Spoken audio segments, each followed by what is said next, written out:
it seems like the most open space, this huge beach in this cove, and then as things become more and more weird and more threatening, and they can't leave, it becomes very claustrophobic for these individuals on this beach, and you can see them panicking, and they're trying to get out. There's no doors to leave, and that suffocation the audience feels. And what used to be beautiful now becomes oppressive and dangerous. The water, which looks so beautiful at first, just becomes death to you. That slow turn from something that was safe to something that's unsafe is a beautiful goal of ours in the movie. You know, I think it's ultimately, if we were talking about a genre, it would probably be in the sci-fi thriller genre. But all of the films have a very strong dramatic film at the center of it. That's really the engine underneath, the emotional engine, but the clothes are the genre. And I think from Sixth Sense on, that kind of fusion of drama and thriller has been the one that feels satisfying to me. I never wanted you to feel safe. I wanted you to be figuring out something, then another thing comes on you, and now you're trying to figure out two things, and now a third thing comes on you, and now you go, okay, I think I got these three things, then another thing, and then I'm trying to get you to let go. Eventually you get to where the characters are, which is, I'll never be able to answer all these problems. I think audiences can sense the author's value system. Yeah.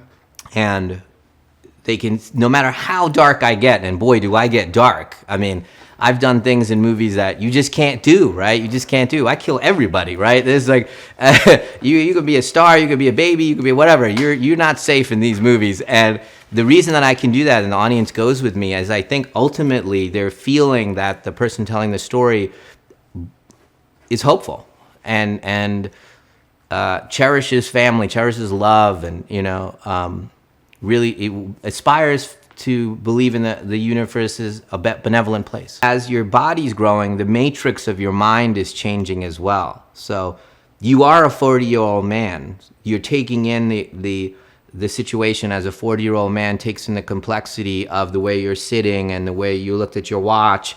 I'm catching all of that. Whereas if I was 12, I wouldn't catch that you glanced at your watch or you actually a little bit, there's something disingenuous about what you just said. But at 40, you can feel it. You can feel those colors and the complexity. You don't have the life experience. So there's that gap in the life experience, but the matrix in how you're taking in the world is complex and subtle. So that was very specific for the actors. I said, don't make it seem like you are 12 and now you're taking in information like a 12-year-old. You're 40. And you're trying to make sense of all the information that your 40-year-old mind is telling you. It's slowed down and it's telling you to focus in on these kind of things. You're not firing thoughts like a 10-year-old, a 12-year-old. You're not all over the place and distracted by the light and kind of go, oh, I'm hungry. No. You're not doing that. You're taking in information in a certain way. That's different than in other movies where somebody grows really quickly, let's say, for example. So that was a really interesting task for the actors to get a hold of. We're here for a reason.